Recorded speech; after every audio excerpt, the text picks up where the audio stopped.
came to help them. Or there's, for example, a very famous story in the book of the Chazon Ish. Chazon Ish, alav shalom, as a sefer that talks about different things that happened in this time. There was a newlywed couple, and the wife came from a religious family, and the guy was religious, but the wife, her father was a businessman, and the father told the husband, listen, you can continue learning after marriage for another 5 years, and I'll pay for it. But after 5 years, you have to start working a little bit. So they agreed. Good shidduch, good family, everything's good. So he was learning for 5 years. Every day, all day he's learning. And after 5 years, the father came to him and said, listen, okay, chazaku ba'ut that you learned for the last 5 years, but what about work? He said, listen, I want to learn Torah. There's plenty of work. I want to learn Torah and we'll figure it out. He goes, listen, why don't you do this? Why don't you at least do some, an hour a day, do some accounting for us. Do the numbers for the business. An hour a day. Why? I don't have to pay for you and your wife and my daughter for the rest of your life. You work for an hour a day. And the wife says to the husband, yeah, why not? He's right. Why? He's going to pay for us forever? Work for an hour a day and learn the rest of the day. So that's what he did. He started working. And the wife continued encouraging him to work more. No, come on, 2 hours a day. No, 3 hours a day. 4 hours. Why? Because every time he worked, he'd make more money. And little by little, there was more money, nicer house, nicer stuff, nicer chandelier, nicer chairs, nicer table, nicer.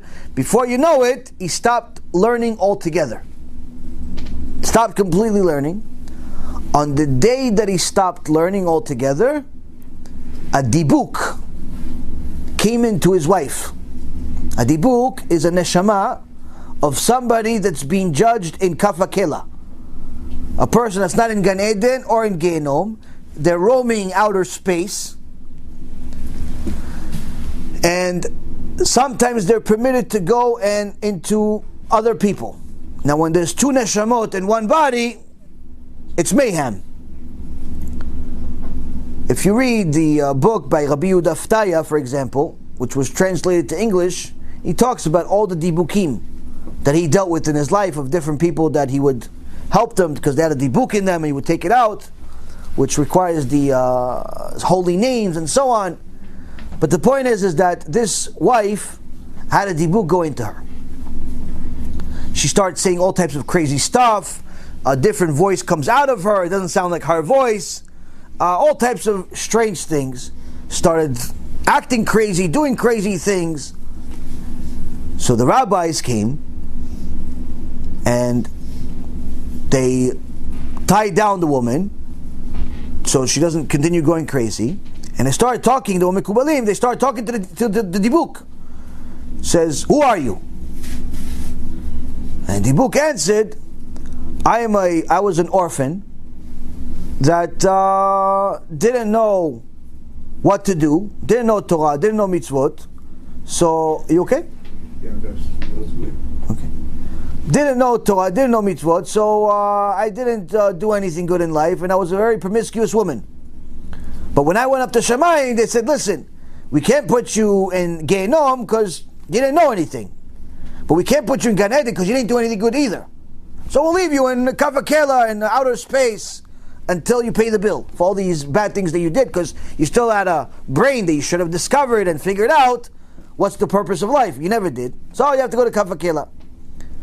So then they asked the Dibuk, okay, so who gave you permission to go into this woman? She goes, it's not that they gave me permission. Is that the grandparents of the husband and her grandparents, her grandfather, which were both big tzaddikim, her grandfather and his grandfather were big tzaddikim. They came from Gan Eden, they came to me because they saw me roaming around town and said, listen, you do us a favor, go into our granddaughter over here, go into my daughter-in-law, go into her.